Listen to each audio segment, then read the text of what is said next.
Welcome back to It Takes Two. Amy Eiler, J.J. Gordon on the mighty 790, 104.7 FM KFGO. And oh my God, is that Jack Michaels I see in front of me there? Well, it's just thank you for this, for the invite, or you left the door open and I saw it. A little bit of both. A little bit of both. I mean, you were halfway in when I finally said, okay, come the whole way. How you doing, JJ? I'm really good. Thank you very much. How's summer treating you? Summer is good. You put on a lot of miles. I was listening on the morning crew question of the day. They said, have you did the most of this summer? Have you got the most out of your summer, or are you a little upset you haven't? And I'm thinking, for me, I'm like, yeah, I got a lot out of the summer. It's the schedule's crazy, but it's good. And my wife made me move a boulder today. The what? My wife made me move a boulder today. She goes, it's the summer, we're trying to get this landscape, and it's a boulder. It like took a boulder. It took all of my strength to lift it up a little bit to get it into a wagon. How'd that go? Bad. It was horrible. This is how as we age a little, not saying that's why you couldn't move a boulder or whatever, but for me, I've gotten to a point where I'm like, what do you mean the elevator doesn't work?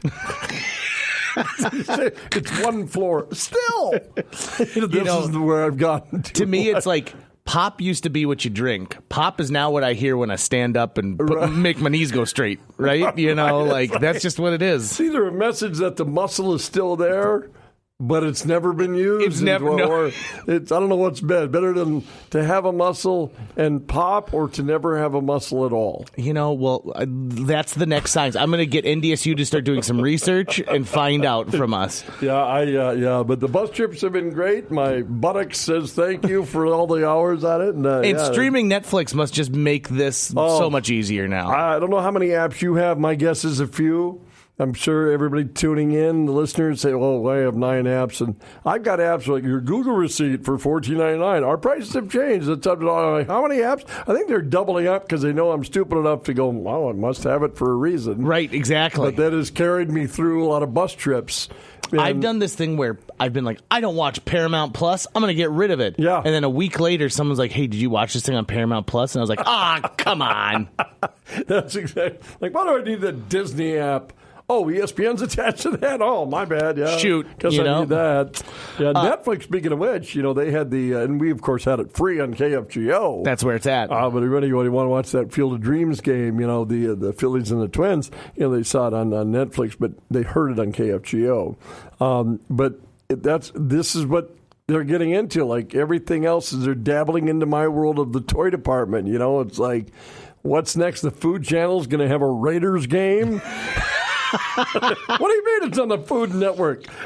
With Bobby Flay? Be like, yeah, that's it's the play-by-play. There's the pre-show's a tailgate, and it's all sponsored by a plumbing company. Right. They know what they're doing, right? They know what's going on, but yeah. Anyway, okay. Well, we brought you into the studio because a pretty major announcement, and maybe you knew what this was. Maybe you had heard the rumblings going on, but this is the first I heard that the American Association is adding a new team in Blaine, Minnesota, which is north of the cities. Yeah, like Lionel Lakes there, north, yeah. And they released some photos, some renderings of what the ballpark is going to look like. That complex? They built a ballpark plus an entertainment complex, so it's going to have restaurants and stuff like that attached to it.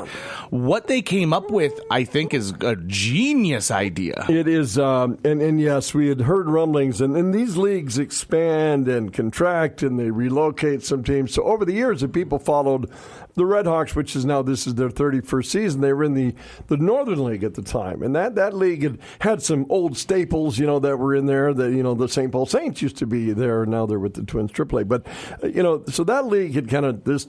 Calgary and Edmonton at one time was in that, and they dropped off. And then you add, so there's some shifting, and then the American Association.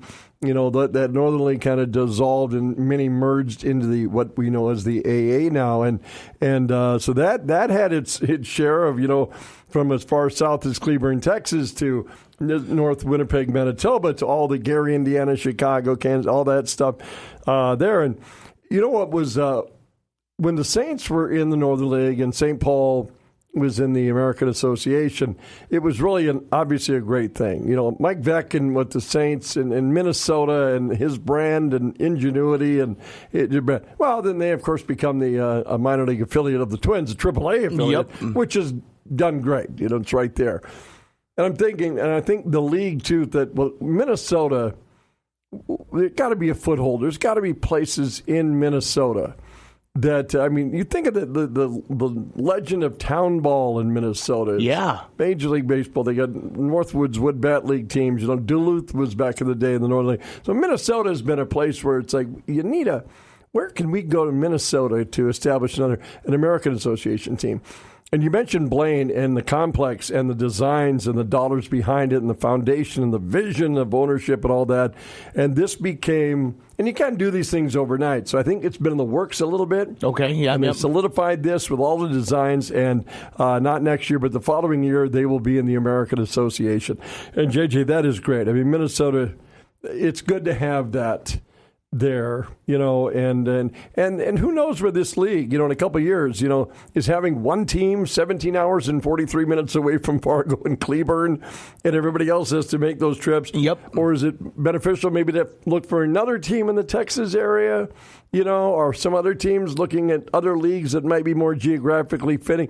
So there's always a little bit of this shifting at times it happens, but I love the addition of Blaine. I think something that's exciting to me is you take your team from Texas. Well, it would make sense that if they come up north, they play Fargo, they play the Redhawks, and then go to Blaine, so you get 2 out of 1. Yep. Right? So that to me makes total sense. I also love the idea for you that it's 4 hours away. How much do you love that? Not a 9-hour trip or a 10-hour trip. The fact that it's 4 hours away. And that's travel. I know there are people who do travel for the Redhawks. Yeah. They plan a vacation. They're like, hey, I'm gonna be in Winnipeg at the same time, so I'm gonna see a game. But I also know that there is a certain amount of this will get people to travel more, right? They'll make that trip. Yep, it will, and it's I'm tickled pink, and it won't be a little inside. I don't think Blaine will be the last. I imagine that there'll probably be another one. I would just guess because. You want even number of teams. So if you add one, that makes things uneven. Or if 2 leave and you add 1, you're still at an even number. You know what I mean? So I'd imagine on the horizon, it won't stop at Blaine. I'd imagine there might be. There was some chatter on their Facebook post, on the American Association's Facebook post, and someone said we had been planning a team for Tennessee. This is the fans. They'd been planning a team for Tennessee that fell through, and so clearly there are places that want to have. Yes. They want their town to host a team. Right. And sometimes it just doesn't work out because what makes the world go round? Money, right? It's not just putting up. I saw a post the other day that said, when are we refurbishing Newman Outdoor Field? It's been 31 years. When can the city so there's that rumbling going on. To your point, too, there's also teams that were contracted out of minor league baseball after the COVID and whatnot. There's teams that contracted and it got a little more tighter. And so some towns don't have their minor league ball anymore. Are those towns ripe to bring in a new American Association team? Yeah. I've heard also rumblings in the St. Louis area and in parts of that. So it is, it's exciting. The Blaine thing is real. It just fits. You said it out of the gate. It fits. You need that. It's a suburb. It's not down. St. Paul was great. That's in Lower Town, St. Paul. I get it. Boom. Let's go. That little suburb. That's where that community, north of Minneapolis, can. It keeps growing north too. Right. Your Fridleys, your Blaines, and stuff like that. Also, if you are a baseball fan and you live in the Twin Cities, oh boy, is this just a glut of great summer activity for you, or what? It is. It's good ball. Yeah, the American independent ball. The connotation was indie ball, where you hear Bush League or this, that. That's not the American Association. It is guys that were in big league ball, a year or two ago that for some reason maybe got injured, got released, and now they've rehabbed and they're back ready to go, but they're not with the Cubs anymore. They've signed with the Chicago Dogs, and then all of a sudden they put up numbers. You get like, hey, wait a minute, this dude's he's back. We'll sign him again and bring him back in. So this league is full of that. Guys just big, and it's got a strong foundation. It really does. You're only as good as the ownership groups and the foundations and the cities that they're in and the ballparks. And, the platforms that this is on, we obviously have it on radio, but they synchronize the simulcast, the radio signal into a telecast, and then we're also got a partnership with Valley News Live, so that's on a TV cast. That radio call is getting plastered over platforms all over the place. Speaking of platforms, I happened to be scrolling through my memories on Facebook just the other day, and I was like, oh, one of Jack Michael's finest moments, and you weren't even calling the game. What? Do you recall when a certain Redhawks player disagreed with an umpire and went and grabbed the garbage can? And so Brennan. I had shared this clip from SportsCenter. They had played it. It was like their clip of the day. And you hear Jack Michaels being like, all right, what's he doing? He's going back out to the dugout there. He goes, got a garbage can. This is how naive I was to viralness in sports. Like the next day, I'm doing my noon show, my talk show, or a sports show, and my pants, my phone's blowing up. Your pants are blowing up. It's all right. Wrong turn. My pants are blowing up. And it's, and I'm thinking, what the heck? And then you're viral on ESPN. And I didn't realize that night that what you said, ESPN was blowing. And that thing was, how many years ago was that? I think it was 7 years ago. And that's got millions and millions of views. Yeah, Brennan. In fact, that man is Brennan Metzger, and I love Brennan. He's a good guy. His dad, Stan, still a fan of the Redhawks, was in town a couple of weeks ago really? To catch a Redhawks game and visit friends that he made while his boy was playing for the Redhawks. But yeah, for those that don't know, Brennan had a great plate presence. He really has a good eye, so when a ball was called a strike, it was in an intense part of the game. And that night at Newman, and he blew up, and he was so furious. So Michael Schlacht, who's about 6'8", he was managing at the time, he came out between that umpire because Brennan was, and he gets thrown out, so Brennan's gone. Well, normally if you get thrown out, you leave. Brennan went back to the dugout, and the first thing he sees that little big tub garbage can. Big red Redhawks red garbage. And he grabs it as Michael Schlacht is still trying to defend his player. And you didn't hit me. That was a terrible call.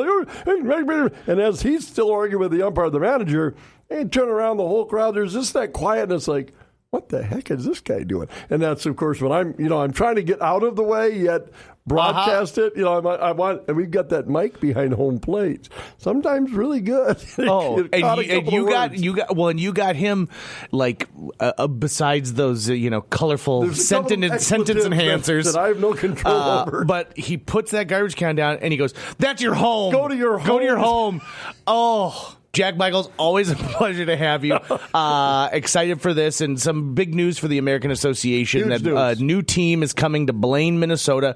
And if you go on their social media presence, you can see this huge complex that they're building. It's not just a stadium, but they're adding restaurants and a shopping district to it. They clearly said, listen, we know we're bringing in a lot of people to come watch baseball. Let's give them plenty to do while they're up there. Yep, and that is front load it, get something new, front load it, make it the thing, and then hope it lasts forever and ever and ever. There you go. And speaking of forever and ever and ever, you got to go open a cupcake store. Stop on down to Bunyan's. Right next to Gout.